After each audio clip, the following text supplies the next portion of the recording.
Is the sheep preaching hate when he says, I'm not going to let the wolf eat me anymore? If the wolf comes in here, next time he comes in here, I'll do whatever I have to do to keep him off my back. Is the sheep violent or is the wolf the violent one? He wasn't teaching hate, he was teaching common sense.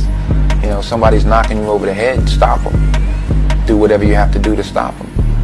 You know, the ones that were knocking him over the head were afraid of the fact that he might swing back. So they said, no, he's teaching hate. He's violent. And the topic of today's short talk is passport bros and international dating. So this is a topic that has come up frequently in the comments of several of my videos, and it's a topic that I've been requested to discuss by many people over the last several months. If you're unfamiliar with the subject, passport bros is the collective term for a movement among Western and specifically American men who are increasingly pursuing mating and dating opportunities abroad. These are guys who are flying to places like South America and Southeast Asia and the Middle East in order to access sexual opportunities that they argue aren't available in their home country. And I'm going to respond to this phenomenon through the lens of my recent experiences spending a month in the country of Japan. Now, I'm not very knowledgeable about this phenomenon, but to be honest, there was always something about the Passport Bros movement that felt a little sleazy and pathetic. Without really examining it, my perspective was similar to the prevailing attitude, which was something like this movement was for guys who were too low status or unattractive to beat out their intrasexual competition here. They couldn't get laid in the States, so they basically engage in geo-arbitrage to leverage a relative advantage that wouldn't exist in their home country. My attitude was something like only guys who couldn't get what they want from women here would need to uproot their whole lives and travel halfway around the world, which kind of made these men out to be conniving beta males. That was my attitude before spending a month in Japan. That is no longer my attitude now. Having spent a month in that country, I think I better understand where this movement might be coming from. And I definitely don't think it's just for loser men who can't get laid in America. Now, this doctor, man, this psych doctor, he's definitely spot on. From what his observations have been, it's been a night and day difference between two in both worlds. And yes, people are more hospitable in certain spaces than they are in others. You know, and you do have cultures of people, if you go there, that believe in sticking to their own culture or maybe possibly wanting to date a certain type of race. And you have to understand and discern what is what. But, you know, there are plenty who would love anybody for who they are and what kind of character they may bring to the table as well. You also have to understand that you got to be careful out there because there are still some women who are overseas who are looking to just have a lick or have a come up, who are looking to scam you. So you gotta tread lightly and be sure you vet the person that you're courting, right? That you're looking to date. Vet them good, vet them well, and see who they really truly are and what they're really truly looking for. If they're looking for somebody who they can be able to build and grow a true family and relationship with, and that would be somebody that has a thumbs up and green light. This is not something you can easily find in the West anymore. And you can't find it at all in the Bay Area, at all. And I find feminine women very attractive. It resonates with me and inspires me to be even more masculine. Now, before I go any further, if you're liking what you're hearing, please consider sending this episode to someone who might benefit from its message, because it's word of mouth referrals like this that really help to make the channel grow. You can also hit the thanks button and tip me in proportion to the value you feel you derive from this episode. It's your donations that make all this possible. I don't do the product placements and the corporate sponsorships of other channels of this size. And trust me, I get like 50 different offers a day. This helps me stay independent and it helps me to do what I need to do to keep the channel going. So thank you very much for your support. All right. Third, the women in Japan are extremely respectful. Every woman I interacted with there was extremely warm and friendly. They were receptive to conversation. And they seemed to enjoy, or at least very effectively pretended to enjoy, speaking with me. Even more, they were solicitous about my feelings and seemed concerned that I should enjoy the interaction as well. I didn't experience a single indifferent or disrespectful word, tone, or glance from a woman in a month. This made approaching and talking to women in Japan a much less fraught experience than it is in the US. The women I spoke to seemed to take pleasure in the attention and in the dialogue. Nothing about the interaction indicated that they were annoyed or offended that I was interested in talking to them. I mean, you guys got to really see what's going on here. It's a perception for me. The perception that the men who are going over to find wives in other countries and how their personality is, what their personality trait may be, and if they're able to actually score a woman here in the States.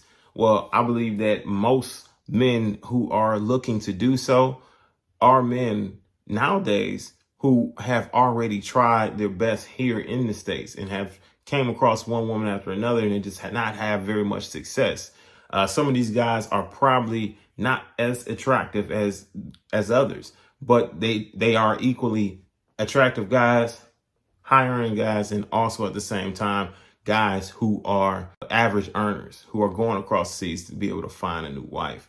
Now, you know, is there still beautiful women here in the U.S. that are who do hold those traditional values? I do believe so. Now, but are they few and far in between? Yes. And I don't know if men are really willing to take the risk, the financial risk, or risk the time to be able to find them. Fourth, while a kind of chivalry exists in Japan, it's an inverted version of what we have here. In Japan, men come first, women come second. It's difficult to appreciate how deeply the romantic ideology permeates our manners until you go to a completely different culture. For instance, one day I was walking towards the main entrance of a building at pretty much the same time as a woman. My natural instinct was to get there first and hold the door open for her.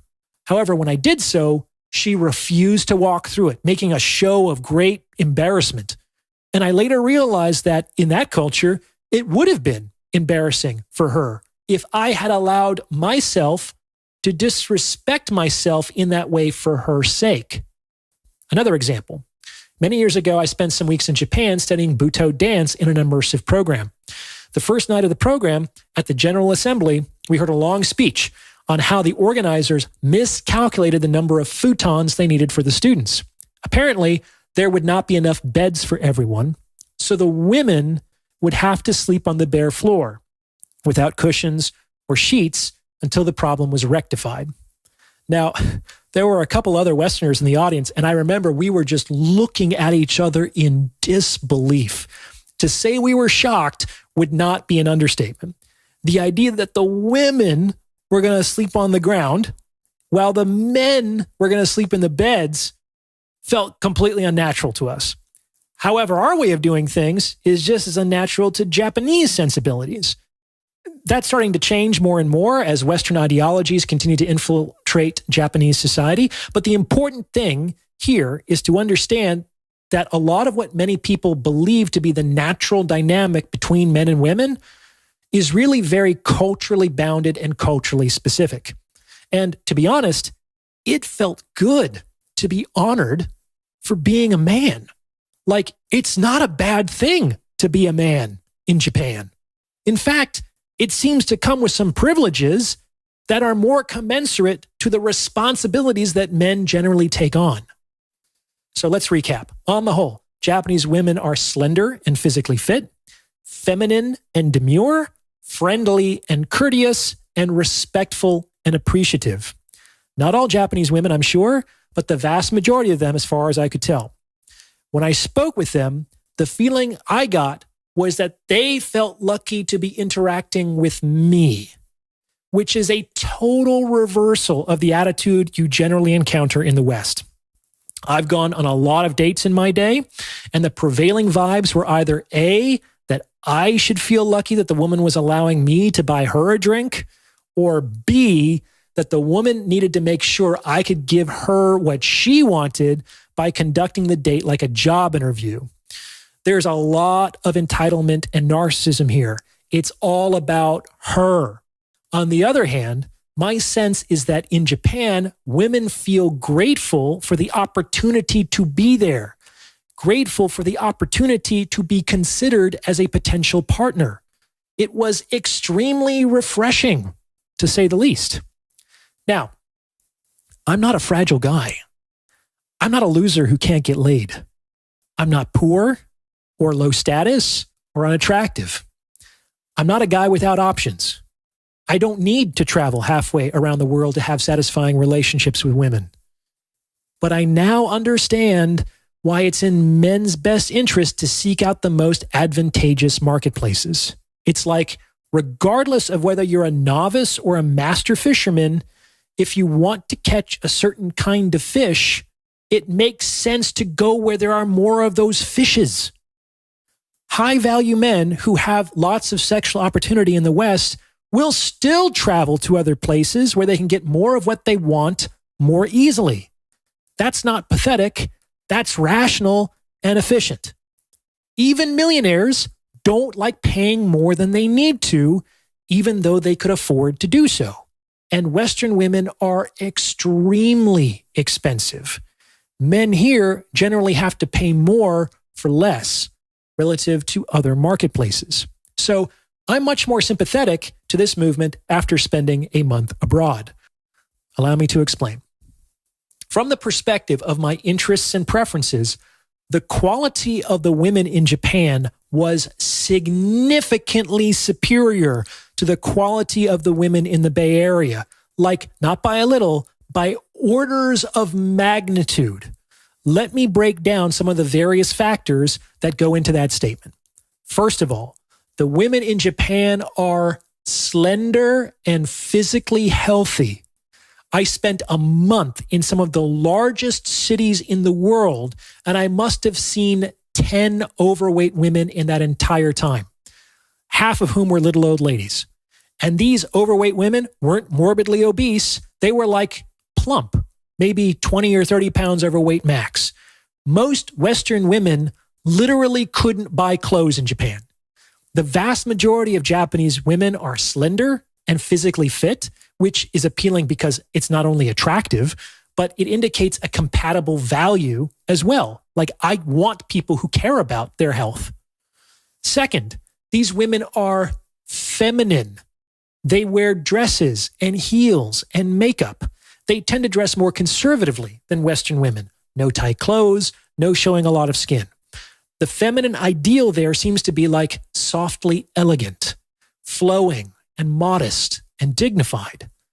And these aren't 1950s housewives. These are women who, for the most part, are working professionals. They have modern ideas. They are educated and accomplished, but they haven't thrown out more traditional conceptualizations of female beauty. So to all my brothers out there searching for that real love, that genuine connection, keep your head up. Don't be afraid to explore, to open your heart up to the possibilities beyond the horizons. Love knows no borders, and when you find it, it's a force that will change your life. Stay true to yourself, stay true to your heart, and remember, love is the realest currency in this world. That's it for today, folks. If you like this video, give it a thumbs up, share it, and hit that subscribe button for more real talk. Click that notification bell on your way out, and we'll see you in the next one, all right? Peace and shalom.